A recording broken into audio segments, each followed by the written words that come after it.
me tell you about a friend. It's Craig LeBlanc where the good times never end. Talking Parks and Rec, it's a show you gotta know. Welcome one and all to the Daily Parks and Rec Show. It's the Daily Parks and Rec Show. They're going to uplift, especially if you have roads or utilities or anything around it. It's just, that's something to always consider and plan for. The consideration also is that it's native and it's well adapted. It can tolerate these conditions. And maybe introducing something that's not native or well adapted won't be able to tolerate it. You go stick another tree in that kind of environment, it's just going to rot out. It's not going to thrive. It's not necessarily going to be able to adapt to it. Consideration. That's one of the reasons why we always say right tree, right place, right? Welcome back to the Daily Parks and Rec Show. Today we're spotlighting the vital role of urban forestry within our park systems.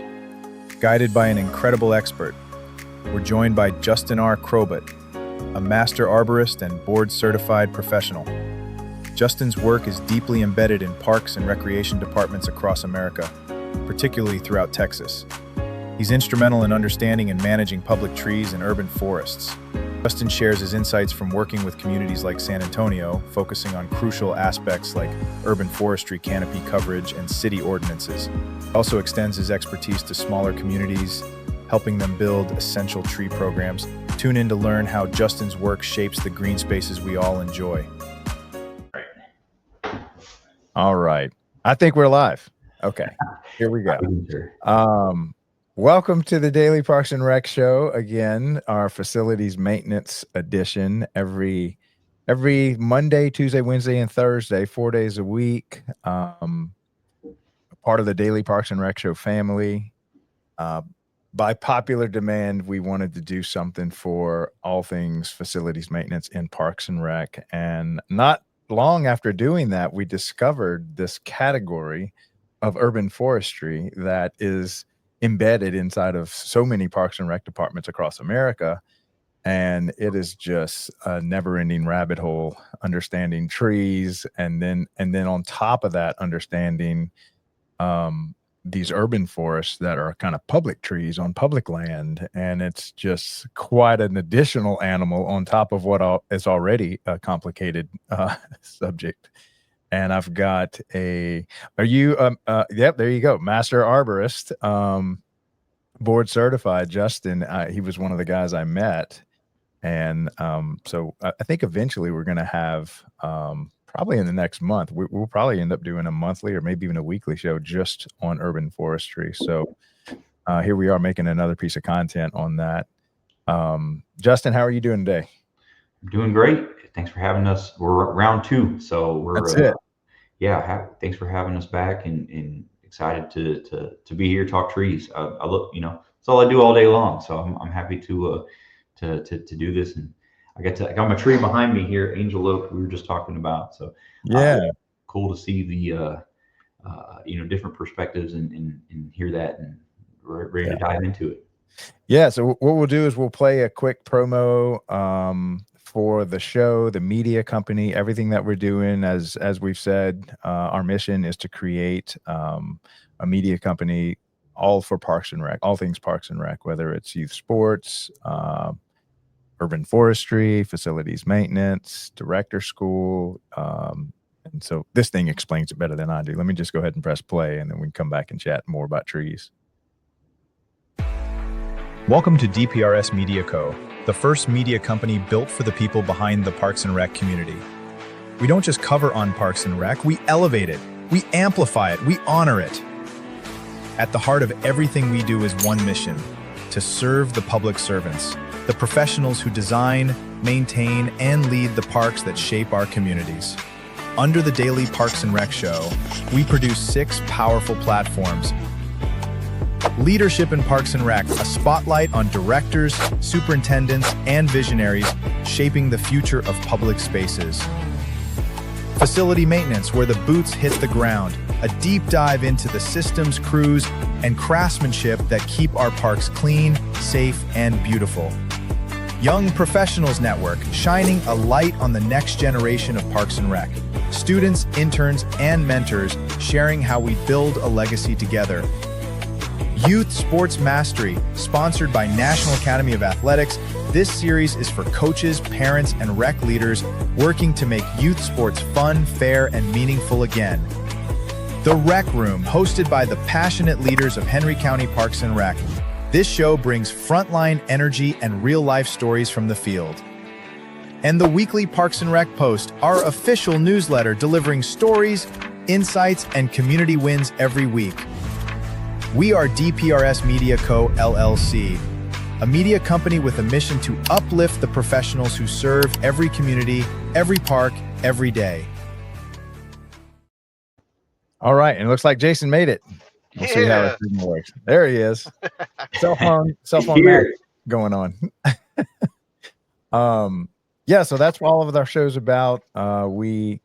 We are steadily building this. I think this is the fastest growing thing I've ever built in all my entrepreneurial days. But I love this urban forestry show that's eventually going to turn into its own show that hopefully I get to do weekly, but at least monthly, because it's such a broad topic. And urban forestry inside of on public land is even more complex and quite an undertaking when it comes to managing trees. And I've learned a lot just from these two guys on stage, more than I thought I ever need. I thought I knew, among my friend group, I knew more about trees than everybody else, but I'm like a pre-K compared to y'all two.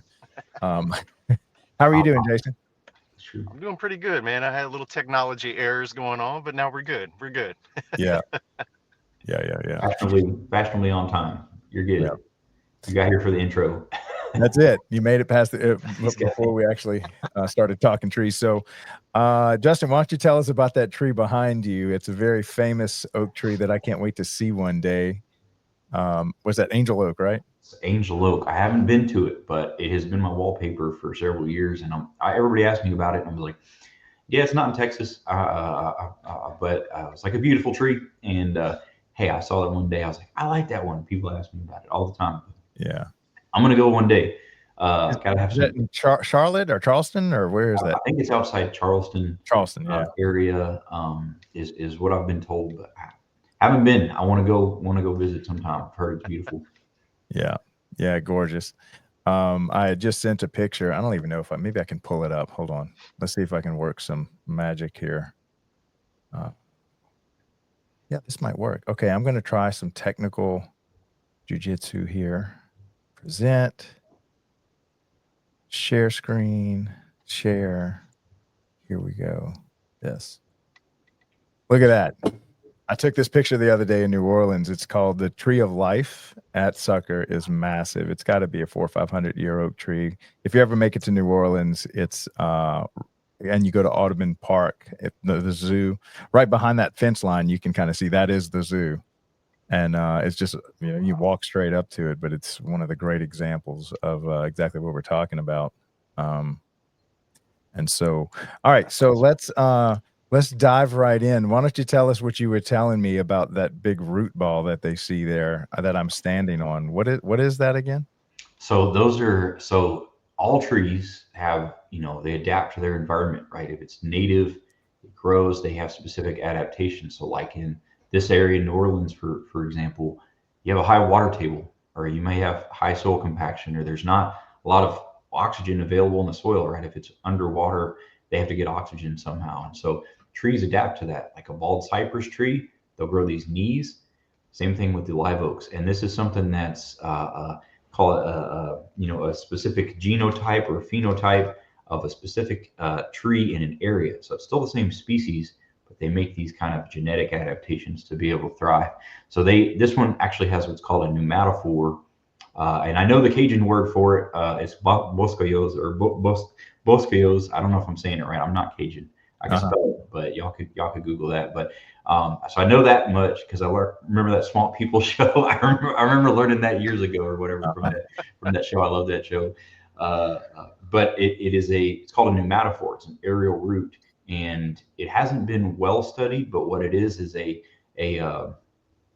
adaptation for a specific tree or species where they're soil saturated for roots to breathe, or for oxygen to be able to be absorbed by roots and to be able to grow in soil saturated conditions. And so, like if you ever see trees, that's what you're standing on. There's those pneumatophores or the aerial roots there in on that tree. And so you'll see those on bald cypress up along, bayous and swamp areas and rivers and lakes and streams. So we see those in Texas all over the time, or all the time. But all up and along the Gulf Coast, your big southern live oaks are going to look just like that with those pneumatophores and aerial roots. Yeah, that's crazy. I never realized that, because here in Baton Rouge, we have trees and the trunk just goes perfectly into the ground, and almost immediately you've got just the regular grass around it. But in New Orleans, all the trees look like that, where this whole root ball just rises out of the soil. And so the trees are actually seeking oxygen, just from the air, that top layer. Is that kind of what's going on? Absolutely. It's just it's wherever they can grow. If it's able to obtain oxygen, just so the roots effectively could just rot out. So it's going to grow wherever that outside of that water table as much as it possibly can. So it needs oxygen, pore space as part of the tree's growth process. Yeah, and so that's now how. So let's say if you're planting trees as a city, that would be something you would want to understand, because otherwise, knowing that it is going to shred every sidewalk around it, trying to push its way up, which is what happens. Like it literally pushes up the roads, the sidewalks, anything around it. So it's nearly a death trap to run on a New Orleans sidewalk, because you have this obstacle course every time you go around a tree, because it's just pushing everything up the ground. Absolutely. Yeah. And you see that all over the place, especially in trees like that. They're super aggressive rooting type species. They're gonna uplift, especially if you have roads or utilities or anything around it. It's just, that's something to always consider and plan for. And so the consideration also is that it's native and it's well adapted. It can tolerate these conditions, and maybe introducing something that's not native or well adapted won't be able to tolerate. You go stick another tree in that kind of environment, it's just going to rot out. It's not going to thrive. It's not necessarily going to be able to adapt to it. So that's something that is an important consideration. Well, I mean, that's one of the reasons why we always say right tree, right place, right? That's right. That's right.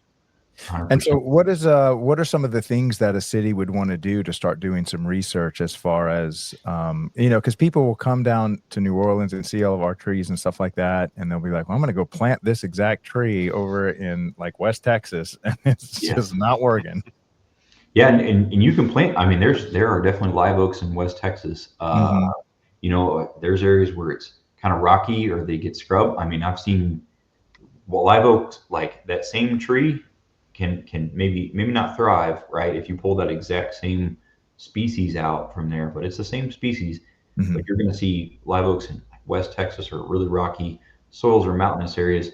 Hey, I mean, it may be a dense thicket of a bunch of 2-3 inch trees, and that's what it's going to grow to there, versus one massive tree that's several hundred years old. So this small little 4 or 5 inch tree could be 50 years old, and its growth rate is just so tiny, you know what I mean? And it doesn't grow as fast, as it doesn't have the same resources. So yeah, I noticed that, because when I would go to San Antonio as a child, I would see the same. It looked like a live oak, but they almost look like little bushes. Yeah, and I'm like, I wonder if that's the same species or something.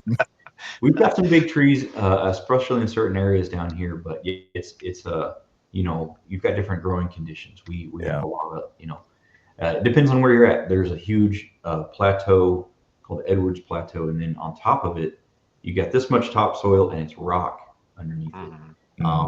And trees. There are areas where trees will grow larger, but just different. But as you head east, it's plenty of rain and deep soils, and you've got plenty of resources. And that's where once you hit in Jason's area, I don't have to just kind of look like this. My neck starts hurting because I'm not used to looking up so high. All these trees. It's funny you say that, because every time I go into the Austin area for a team meeting or something, I'm coming from these 100-foot pines, and I'm going to the Lost Pines through Bastrop, and I look at them and I'm going, these are pines, and they're only like 50 feet tall, and so everything starts to go from here, and then it just starts to shrink as I start going more west. Yeah. So what's and both of y'all act in the consulting capacity for cities, correct? Yep. And so what's the kind of 101 advice that you give directors or urban forestry departments? What are some of the common mistakes that they make? And then what's kind of the advice you can kind of, recommend to kind of get them on the right track or going in the right direction? I'll say have a plan. I mean, that'd be my best thing. Jason was a Parks and Rec director, so he probably give you a better. I was superintendent, but if you don't have a plan, everything's tied to a budget. Everything's tied to, your council, your leadership, at city management level, your constituents, all throughout that process.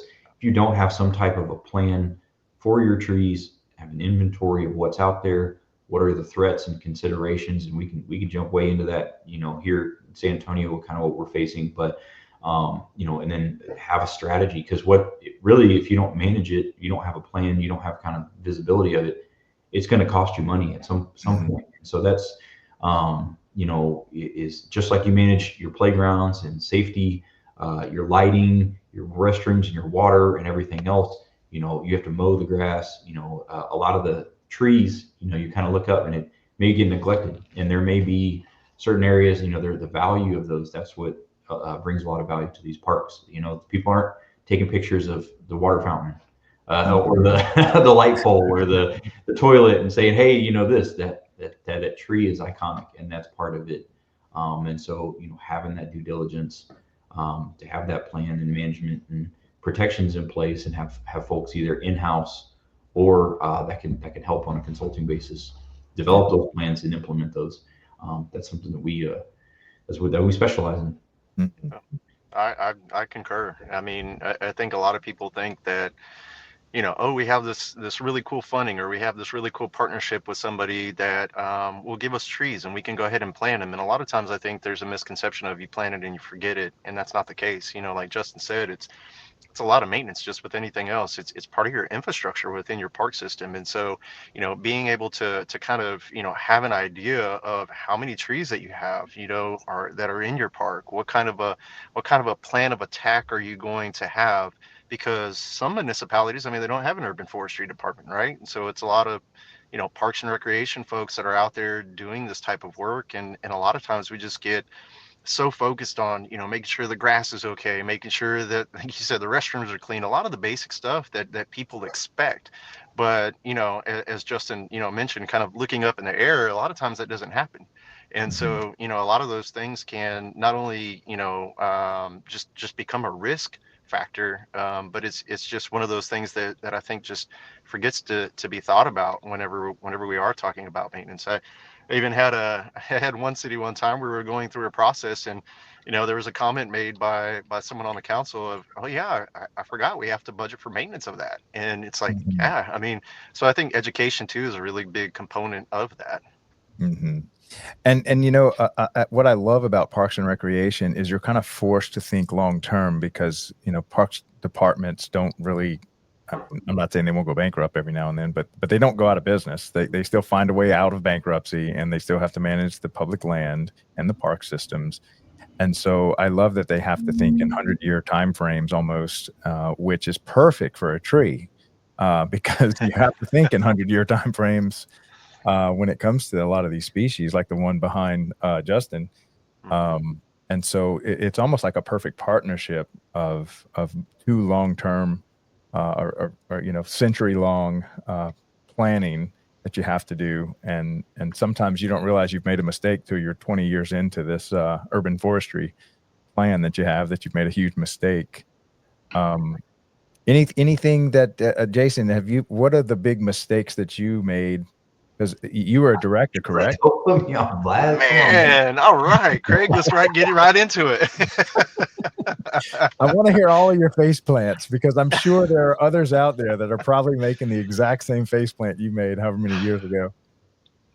Oh man, I've made a lot, right, throughout the process, and as far as trees, it's really not having that plan. I think, saying, oh, okay, we can take care of it. And, with the budget that we have, or a small increase, and we start looking at it, and it's, in totality, it's huge, and what we think is going to be super small ends up being really, really big. And what I mean by that is the maintenance that's associated with it, just in general. If we're saying, okay, yeah, we've got trees, we don't have enough for urban forestry department or urban forester, but we do have a little bit of funding here for our parks maintenance guys, or maybe we have some subcontractor help that we can assist with.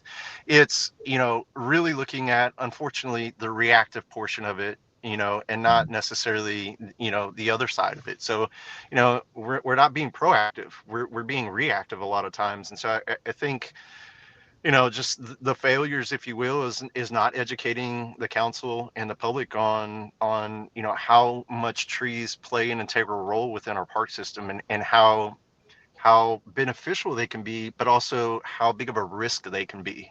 So I'm not saying anything to say that put me in a certain spot, but I think that's part of it. Really is just the lack of education that we have, even within our own teams.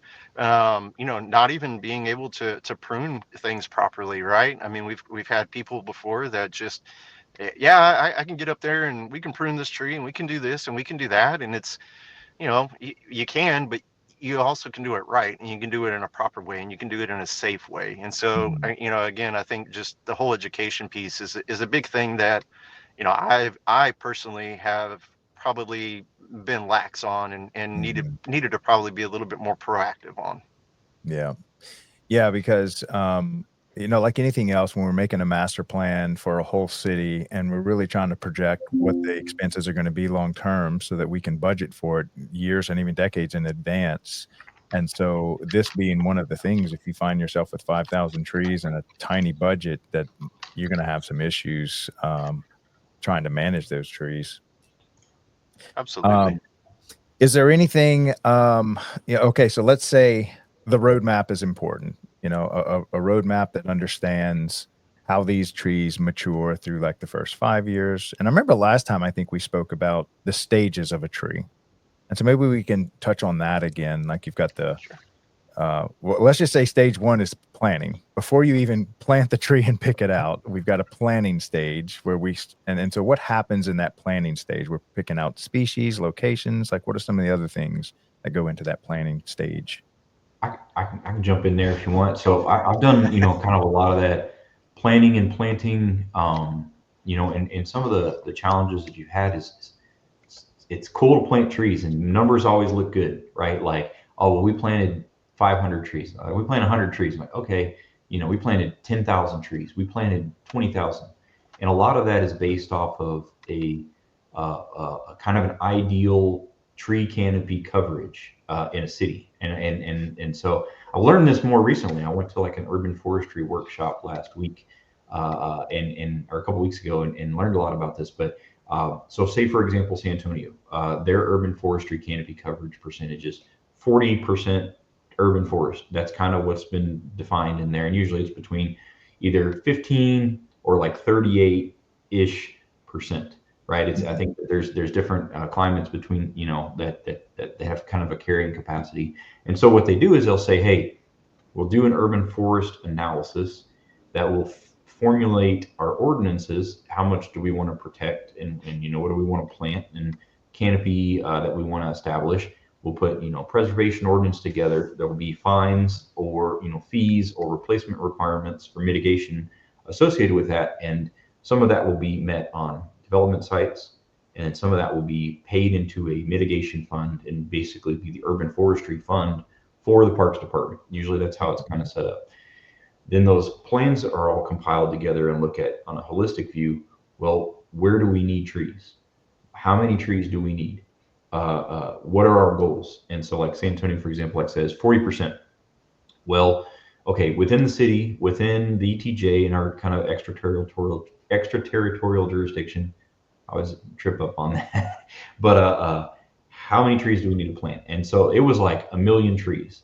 And it's like, okay, well, maybe 1 million's maybe not the most feasible.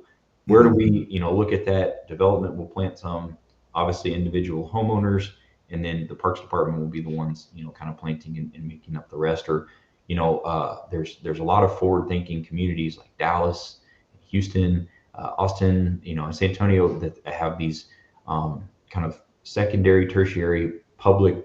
It's like a nonprofit that supports this. There's Trees for Houston, for example. Shout out to them that they say, hey, we're going to kind of take the bull by the horns and plant everywhere that we can, and kind of do some of that. And so there are third party components, nonprofit components to a lot of these plans, but basically saying, hey, here's our funding mechanism, here's all the players in establishing that, and then here's kind of our urban forestry management plan or replanting plan. And then from there, you can really kind of get into the more technical details of how many trees do you want to plant per year? How are you going to maintain those? What are you going to plant? Where do we prioritize? Is that based on areas where there's less canopy, where we can get the most impact? Hey, this area of town only has 10% tree canopy.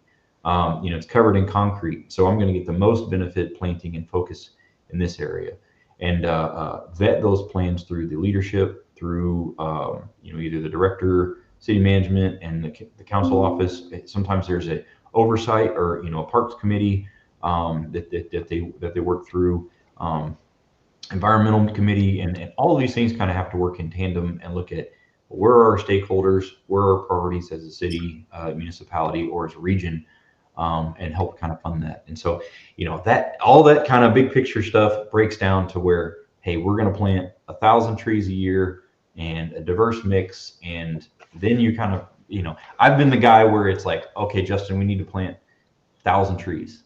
Go find some spots. Go plant 1,000 trees downtown San Antonio.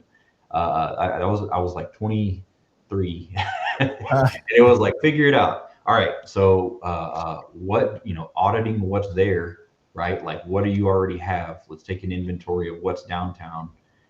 Where are the available planting spaces? Can we find 1,000? And then, all the utility location and coordination.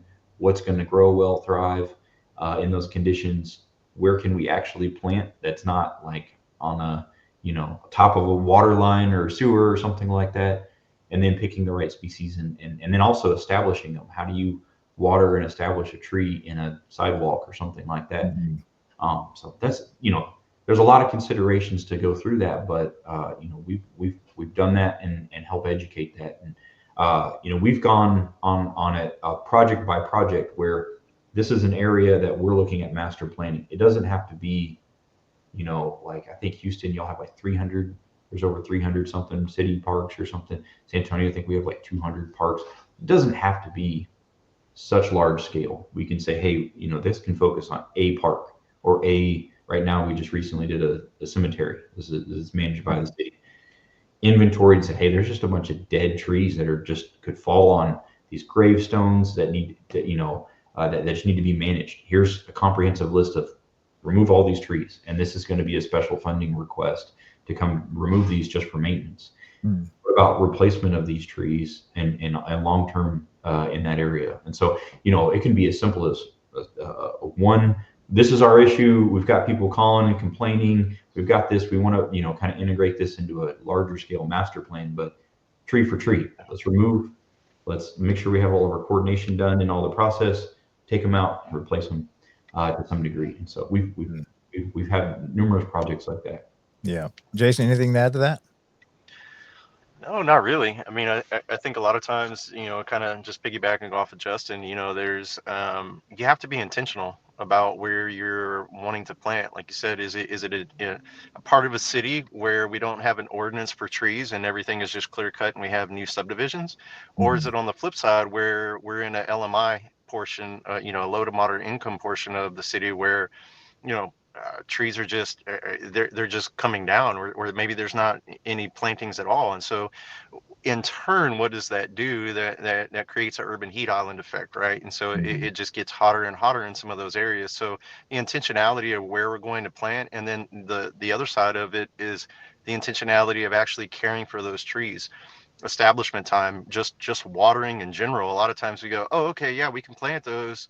We may water for the first couple months, and then, oh, we've got so much other stuff to do in parks that it kind of falls to the wayside. So, again, I think just being intentional with the planning, the focus on the maintenance aspect of it.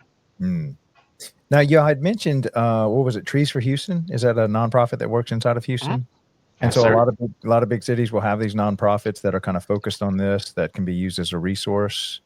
Absolutely. Yeah, Texas Trees Foundation is in Dallas Fort Worth area. Shout Got out Texas Trees, tree. and then there's Bare Branches Alliance, like BEXAR, not Bexar. So I had to correct somebody the other day. I'm like, no, you're going to sound like a foreigner. You say Bexar, but Bare Branches Alliance in San Antonio, and there's a lot of folks in Austin. There's one called Tree The tree Folk. folks out of Austin. Yeah, they're shout them out. And there's more folks in the urban forestry world that kind of serve the educational need, but these folks are putting trees in the ground on a nonprofit basis Mhm. all throughout the state of Texas. I think And what's so, interesting too, if you're looking at something like that, I remember during the Bastrop wildfires, we had just huge devastation there back in 2011, Bastrop County working with tree folks. But one of the partners was a basically an oil company, and so mm, they had to find money to be able to put towards these trees. And a lot of these oil companies and gas companies will partner with some of these nonprofits mhm. to help fund some of those trees because they're doing one thing to the environment, so they want to be able to provide something on the flip side, right? The trees and the landscaping. So Mhm. another component there that may be useful. Yeah. And while we're on that topic, do y'all have any stats on the carbon recapture that a tree does? Because I know a lot of times we're always trying to recapture carbon and clean out the air and stuff like that. But, I think Mother Nature provides an outstanding carbon recapture uh, life form. Yeah. Don't ask me. I'm an arborist. That's very scientific. So I know trees are good. That's Yeah. it helps, and I think that most of the aesthetic and more the cultural benefits and Mhm. stormwater benefits and that capture, those are always really to me like the easy, less technical sell. Like Yeah. trees give shade, trees provide oxygen, they improve areas, and in the sense of like it adds valuation to a property. And if you're in an area with trees, you spend more money, right? If you're in a parking, or not a parking, like a shopping center that has trees, like it's nicer. People are more, especially in Texas, man. You're not going to have people out in certain areas, certain times of the year. They're just not going to go if there's no shade. You're burning up. They're sitting inside an AC. So I mean, it's almost a necessity as part of, like Jason mentioned, like in your infrastructure when you're site planning and you're looking at areas. And I see, having worked in urban forestry, especially land development and construction, more of an emphasis on that, just the utility of a tree. And obviously from carbon storage and sequestration and footprint, all that is important, right? You're not getting any of that with concretes and rooftops. You need trees, absolutely, as part of that. That's what a tree is. It's pulling Mhm. that out of the oxygen in the air as part of its mass. So all of the tree is carbon, I guess, at some point, that's kind of pulled out.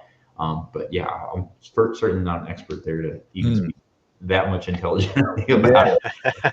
it. Yeah. Well, I I think could it's try. funny, there's a certain instances, right, where people don't want to walk further, right, for certain things, right? Everybody wants to be close. They want to have, parking that's close to the restaurant or wherever they're going. But you come down to Texas and if there's a tree in a parking lot, they're going to be fighting for it. It doesn't matter if it's half a mile down the road or not. They're Mhm. they're going to want to Yep. park underneath it, because it's 150 degrees inside the car once you get back from, whatever you're doing. So, yeah. Yeah, I thought I was the only one that did that. I'll literally park on the other side of the parking lot to put my car under a tree. And 100%. yeah. Yeah, that's winning right here. If you get a shade spot, you're man, you it's like winning the lottery. Those are Yeah. first gone right there. That's the early bird. That's where the Right. employees that show up first. That's where they park. Yeah. Now, as I'm trying to build out an urban forestry show that we're going to do weekly or monthly, what are the other, I guess, organizations that are either local or even national that would be great, not just guests for the show, but resources for the community listening? So Yeah. I know something that's more recent that came up. That's like there's been a lot of federal funding adjustments with funding and a lot of push that I'm seeing is communities taking ownership of their own urban forestry funding. So I have worked with different communities throughout Texas that say, hey, we have it's the Sustainable Forestry Initiative. I think is the SFI. SFI. Is that right? Yep. SFI, Sustainable Forestry Initiative. I think that's them. Yes. Yeah. It's like forest.org. They're an organization that's actually doing grant funding for urban forestry management plan for a municipality close to where I'm at. But folks like that, it's not straight tax dollars, but there are different ways that you have funding mechanisms that will, it's grant funded. It's basically what a lot of that is. And so I think that, we had this workshop a couple weeks ago, and a lot of the outcome of that was, is don't rely on these external sources to fund your urban forestry and your parks and rec and every, what is that mechanism and that you can do that? What's your funding need? Because it's always a negotiation. It's like, well, I need, 10 million. Okay, well, you're going to get maybe 100,000 or 1 million, or whatever, we'll meet nowhere near the middle. But is finding that funding source and that mechanism. I think that's something that's ongoing, and that is a challenge because it is, well, if people aren't necessarily calling, oh, that tree, looks like it's in poor condition, or all these trees or whatever, they're calling when that bathroom, there's graffiti, when the toilet's not flushing, and whatever, that's what you're just kind of, and if you don't have folks dedicated to that and kind of focused on that, it's already at the bottom of the list. And I know that as a tree guy, you fall way off the radar until something happens, and then it has become a reactive thing. So I think that's something, is seeing use cases where cities, especially large municipalities, have implemented that successfully. But I see, as you grow outside of these larger metropolitan areas, you're pushing into smaller communities that have little to no programs that are set up. And so I think that's something that we're Jason and I are focused on, and we work in that is, hey, how do you develop not only just the rules and the ordinances and the kind of funding mechanisms, but also, fund these replacement, because you have folks everywhere, and it's you want that public input, but kind of steering that and guiding that in a productive way, because there's three sides of every coin, right? Where we've got trying to, we need growth. Growth is good, right? We rely on that, and that's important. But there's downsides to that. We do have loss in it, but is there also, so there's growth, there's loss, but then there's replacement of that and mitigating effects, and then there's offsite. So you have not just that individual side, that large scale stuff. So anyways, looking at that from a city holistically as you go out through zoning and regulations and things like that, I think you've got to analyze that. But where does an arborist or urban forester fit in? We talk about trees, and so urban is kind of where we do that. But I think kind of to expand on that too, there's other organizations. You had mentioned SFI, being one of those.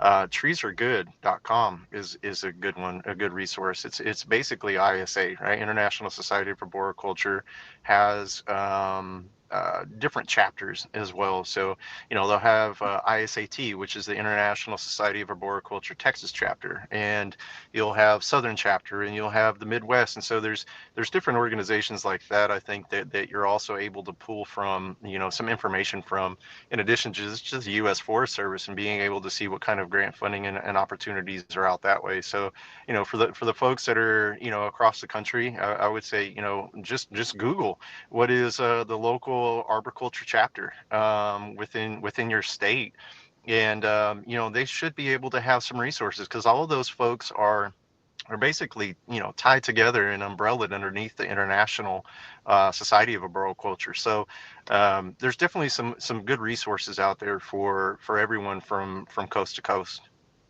How do you spell arboriculture? I'm trying to. Arbor, ARBOR, culture. Culture. Got it. Society of Arboriculture.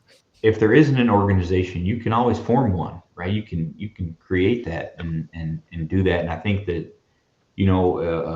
if that's the only way you get things done, right? And working, with councils and departments and all that, that's something that I think you have to have dedicated folks that are available for that. But that's got to be at such a local level. We work in communities, and like there's 20 different, there's 110 tree ordinances in Texas alone. Like if you think about just like that. So if there's only, 4 of us that we kind of manage our different Austin, Dallas, San Antonio, and Houston on our team, that's each of us have like 20 to 30 tree ordinances that we work with in municipalities. And so, just you could have a full-time job, just one city, and with that level of involvement. So honestly, you need help. It's a team effort throughout and all throughout and across the board. So we play our role, but we're usually kind of special ops, I guess, if you would. You know what I mean? A lot of the bigger organizations, the cities themselves, have to have dedicated staff or somebody to kind of really do a lot of that heavy lifting long term. And we're here as you need it. Yeah.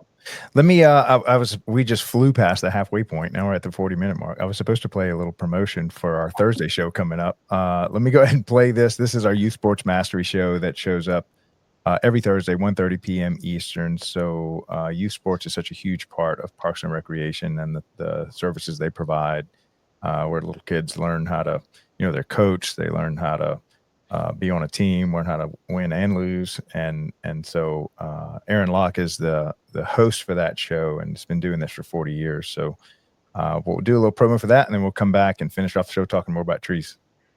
Cool. At DPRS Media Co., we don't just create content. We elevate community through storytelling. Now, we're proud to introduce the newest addition to the family. Welcome to Youth Sports Mastery, the podcast where champions are shaped, not just on the field, but in life. Hosted by National Academy of Athletics founder Aaron Locke.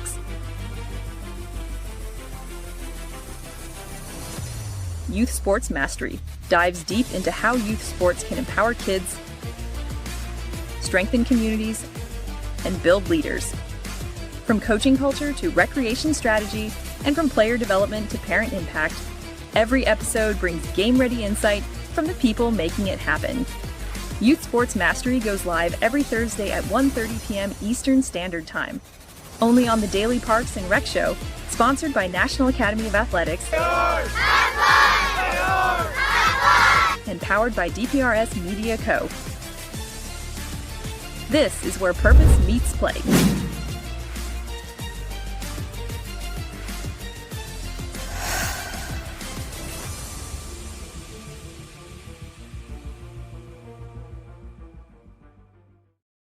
All right. So I'm wondering, tell me a little bit about that workshop that you attended, and, what's the format? What kind of stuff are y'all learning? What are they teaching? I'm sure y'all both attend workshops at least annually, or probably more frequently than that, huh? Absolutely. So there are a lot of regional, what is it called? Regional kind of education groups. So like in Dallas, there's like the Trinity Blacklands Urban Forestry Partnership. There's Bear Branches Alliance here. Houston Urban Forestry Council, Houston Area Urban Forestry Council in Houston.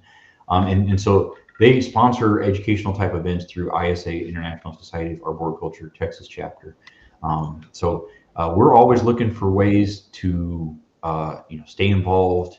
We actually do some sponsorships and try to support that, and presentations as well here and there. So what little knowledge I can give back, I try to do that as much as I can.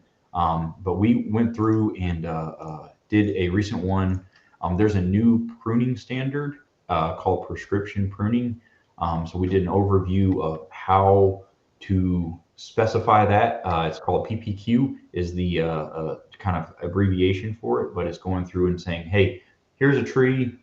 As I am the doctor, I guess, if you would, and I'm writing a prescription to the surgeon, the tree surgeon that's up there cutting the tree, and saying, hey, on these certain limbs, make these pruning cuts, and kind of really refining that role and understanding as a kind of as an arborist versus the climber and the surgeon. We kind of standardizing some of that language, and so that's something that's really has started this year and really started to roll out and heavily been involved as looking at green infrastructure, trees as low impact development, helping with drainage and kind of integrating into street projects and saying, hey, we have to plant this tree, but there are alternative construction that you can do to allow for this tree to grow into areas. They have things called silvicels or like root boxes that you can actually structurally still put concrete over, but the tree will actually grow into these areas. So like sticking a tree in the dirt and cut a hole in the sidewalk and just hope for the best. It's planning for that future growth of that tree in those kind of environments. And then you can actually tie drainage and stormwater infrastructure into that. Good luck with utilities. That adds a whole nother thing. Is it overhead area utilities? That's always hard.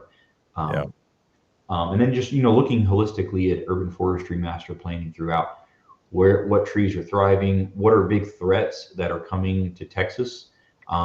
There's something called the biggest thing that really caught my eye was called emerald ash borer. And it's something that up north and east and west now all over the United States it has spread, and really was kind of a more Great Lakes, I think Michigan, Minnesota kind of area. Forgive me if I'm not the most educated on the origins, but it is a borer. It's a beetle. It's an insect that actually will bore into ash trees. So like an Arizona ash, or green ash, white ash, bore into the tree, create galleries. It basically interrupts all the vascular system, kills the tree, and the tree becomes brittle and falls apart. It targets ash trees. What it'll do is it'll move into a community and it'll just jump from ash tree to ash tree, and just decimate. And so in certain areas, they've wiped out like whole communities, thousands, tens of thousands of trees all throughout and millions of, I would say probably millions of trees throughout the United States. So emerald ash borer. The thing is, I'm down here at the very bottom of the map in San Antonio, and so we're kind of like, it's going to get here eventually. Maybe we'll see.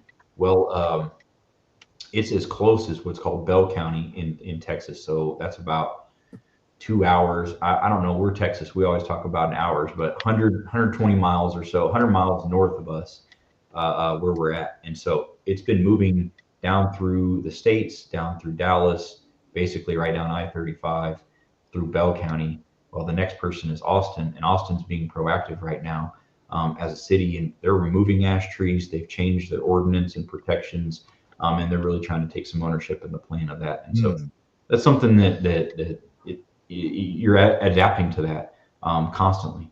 And are we planting ash trees that we think are just going to get decimated? No, probably not. As a community, those are kind of we've kind of moved away from that. But that's something that we've really seen some focus on, and I think is probably the next big.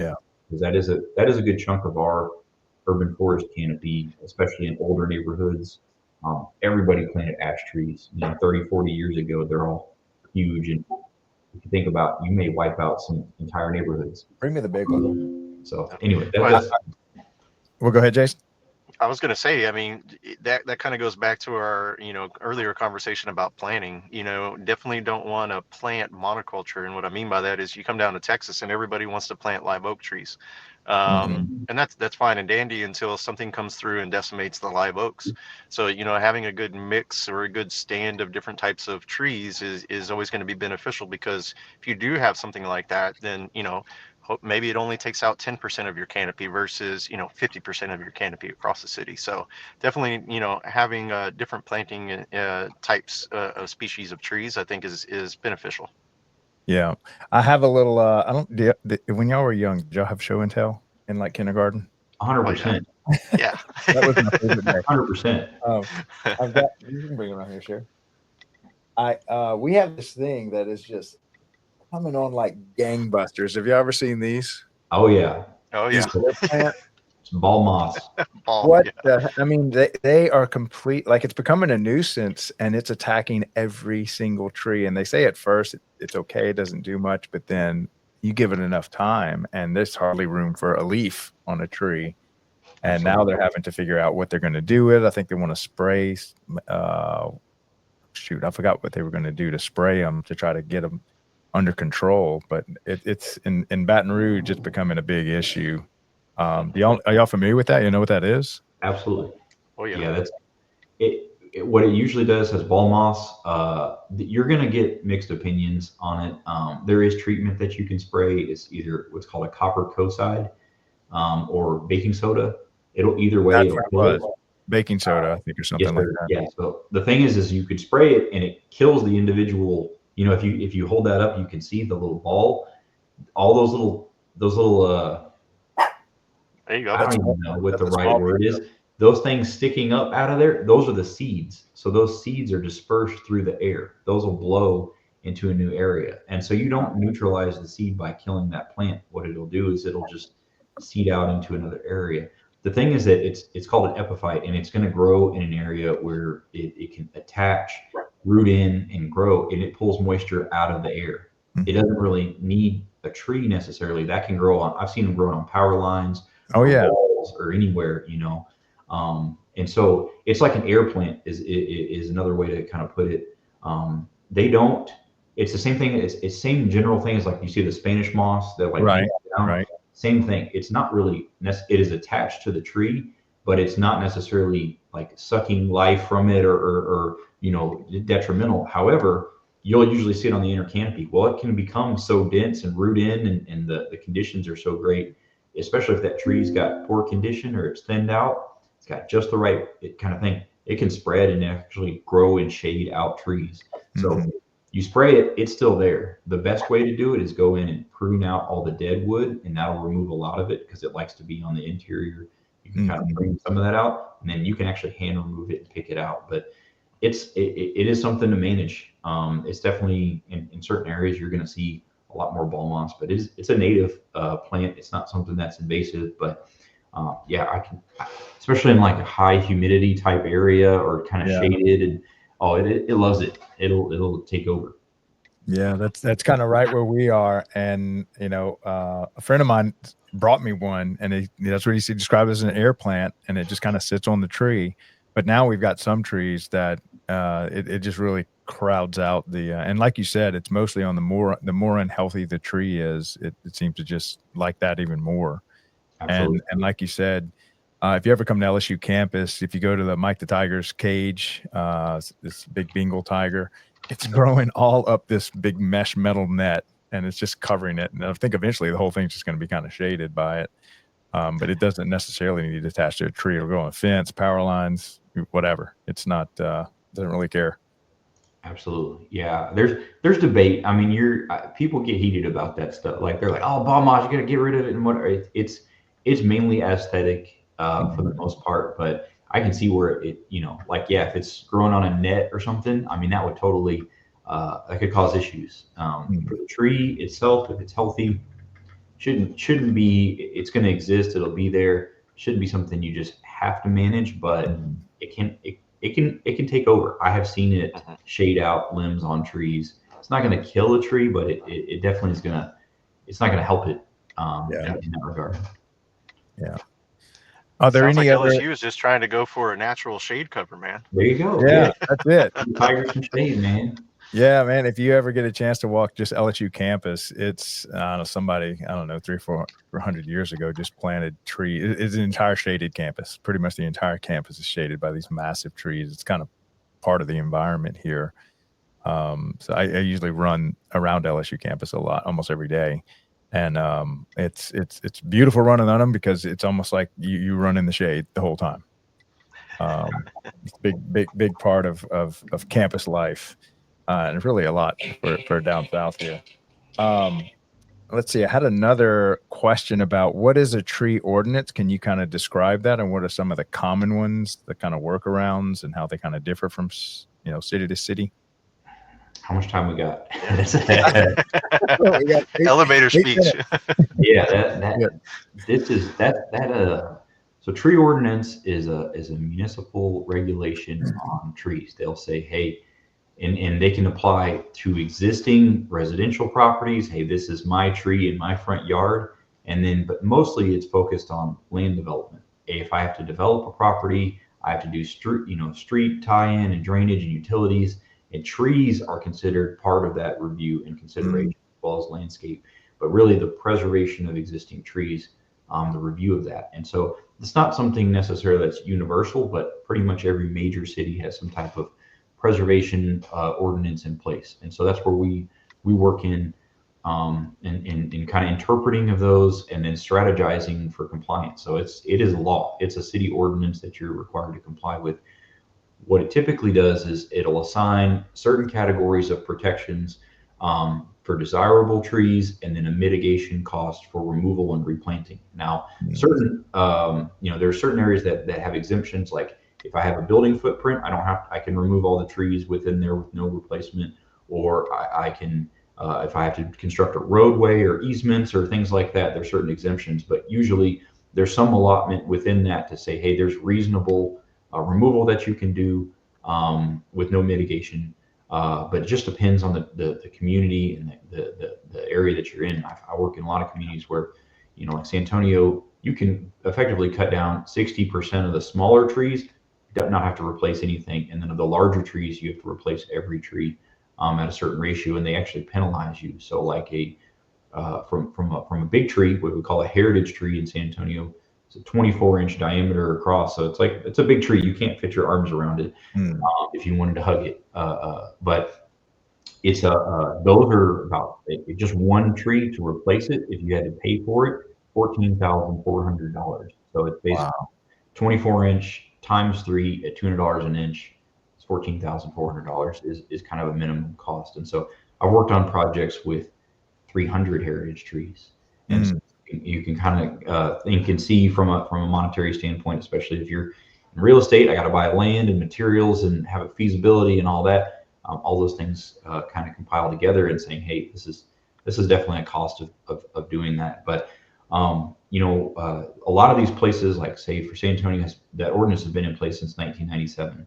And so they've refined it significantly. They've revised it and kind of got to a good level. And it's been pretty similar since about 2010. So about last 15 years hasn't really changed substantially. So the thing is, a lot of new communities are coming in where there is growth and development, and there's a call for development of these ordinances. And it may not be well defined. And that's something that we help define with the city, whoever's building, kind of make those interpretations. So we work all throughout the state doing that and making rules. And there's areas where there's no rules. Hey, I'm outside the city, outside the county, and if you want to preserve trees, or you're not required to, there's a lot of folks that elect to do that. Hey, I see the value in trees. Let's survey them, assess, make sure we pick the healthy ones, and let's plant around them effectively. So we do that all throughout the state. I was going to say, and I think it can, like Justin said, it varies. You can go as basic of an ordinance as just tree preservation within your right of way or within the public park setting, right? Where you can say nobody can damage a tree or else there's a fine or something along those lines, and keep it really basic. Or you can go to the extent of what Justin is talking about, where you actually have tree mitigation funding, where he's mentioning, like, let's go ahead and remove this tree, but it's going to cost you, right, a certain amount per inch in caliper. And so, I think it just varies depending on what kind of community that you're in, and what is the political temperature of that too, because I think there's definitely some pushback in some communities with tree mitigation. So maybe it's a start of tree preservation ordinance where we just want to preserve the trees that are within the public property. Yeah. Well, we've got coming towards the end of the show. We've got a couple minutes. Any last words that we can give to people in Parks and Recreation that have, an urban forestry department of some size, or maybe they're just getting big enough to have one? Any kind of last message for them? Oh, man, fight for the budget, man. Yeah. Fight for it in the budget. No, really, I think it just comes down to planning, purpose, and intentionality, and education with it. So, if you need any assistance with anything, please reach out to either us or to other folks that are within your state or organization. People are always willing to help. That's what I love about Parks and Recreation and the tree industry. It's a tight knit group, and everybody is definitely open to helping each other out. So, yeah, Justin, any last remarks? Yeah, I'd say the same. I mean, you got it's a collaboration effort, and I think you have to have reasonableness, and I think you get a lot of, there's a lot of love, for trees and the environment, and you get a lot of passion. And I think if you just stick your head in the sand as a community and you just say, hey, we're either not going to address it, we're not going, or we're going to go against it, or we're just going to go too far and shut down development and growth, and we're not, if you don't take that leadership role and find, try to strike some type of, in an effort to strike balance, and that's hard. That's where I see the most contentions. That's where your city council meetings are blowing up, and you see don't go look at any Facebook comment section for some, anything. Trees are, people connect with that, and I think that's something that you need folks that can kind of interpret that and understand that, and be sensitive to it, and are familiar with that. And so that I think that as urban forest professionals, we're honored to be in that role, and kind of be the Lorax, that little orange guy. That's what I always try to liken myself. I'm like, you're not always going to get catch flies with salt and wag your finger and say, hey, don't do this and don't cut down my trees and whatever. Like, there needs to be some give and take and some collaboration on all sides, because growth is good. We need housing, we need affordability, right? If let's just shut everything down, well, what's that going to do to your house cost and all that, and your business and your industry? Like, your city wants to grow. Let's guide that growth, and let's be strategic about it. We can meet our stakeholder requirements. So that's something that I've always tried to emphasize, and try to take that balanced approach, but it might be a little bit of a bumpy road depending upon where you're at. We're just honored to be the folks to help be the voice for trees, and use that experience that we've got to help navigate that. Yeah, well, fantastic, guys. Thank y'all so much for coming on the show today. I really appreciate all that y'all are doing to kind of educate people on trees, and especially in the Parks and Rec community, because it is quite an undertaking, and a lot of times it's just knowledge is what they're missing. And I think education is probably the most important part of it, because there's so much to learn. You could probably study trees till the end of time and never get to the end of it. What's that? I got one thing that we did here in San Antonio that I thought was great. They did a customer survey. They did a ranking, and they've done it recently in other communities, where it's what is important to you as a park and rec. For us, what do you want? Like clean bathrooms and no graffiti and all that. It's like, well, trees to me is always ranked in that. So if you need a step one, solicit that feedback. Find what the people that are coming to your parks, like, you can go up and interview them right there at the park if you want. But there are ways that you can really solicit that feedback and see where you're at, and you really want to connect to your community and see where you're at. That's hit the streets, you know what I mean, and see what people are saying, and where you're at. And that's where I see the best parks departments, the best folks that are doing it. They're plugged into that, and they know. And so I think that's a good step one. I missed that about 20 minutes ago, but that just came on. Absolutely. Well, guys, y'all have an awesome rest of your week. Thank y'all for coming on the show. We'll have to do this again, because I have like 10 other questions I didn't even get to. But I'm going to start reaching out. I'll connect with y'all on LinkedIn and try to help me get in touch with some of these other, nonprofit organizations. Maybe we can get them on the show and have them, kind of join in the conversation. We know some folks. Jason knows everybody. He was ISAT. He was our state director, a couple of years ago. So he knows all these folks. All right. Well, yeah, maybe one or two. Yeah, if y'all can help me get them on, we'll launch this thing. I mean, this is like my 7th episode just on urban forestry. So, like it or not, we're producing content on it. I just want to give it its own space, because it's such a unique topic. But thank y'all guys. Follow back up with you, Craig. Appreciate it, man. Yeah, no problem. Y'all have an awesome week. You too. All right. See you. All right. That was Jason and Justin, both forestry, urban forestry people. There's certified master arborists.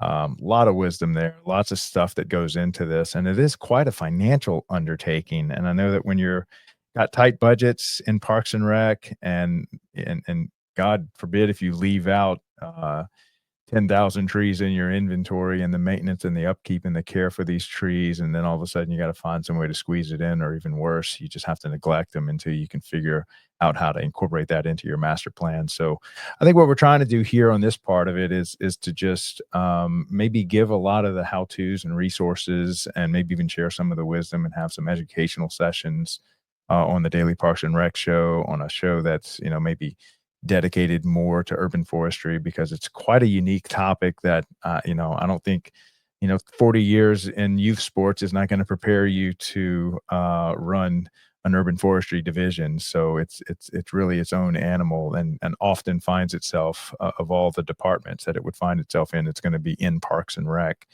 And I think this is a group of people that we want to understand the wisdom they have, so that we can make sure that we're doing everything we can to grow and maintain these urban forests on public land. So, all right, so we got a great show coming up right after this in Leaders in Parks and Recreation.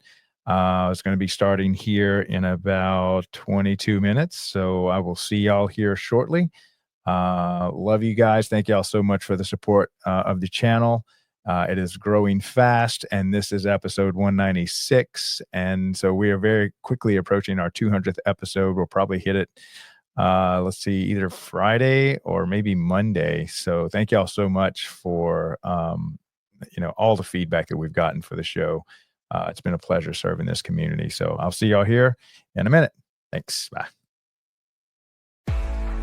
Welcome to DPRS Media Co., the first media company built for the people behind the Parks and Rec community.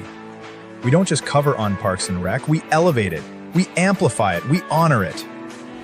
At the heart of everything we do is one mission: to serve the public servants, the professionals who design, maintain, and lead the parks that shape our communities.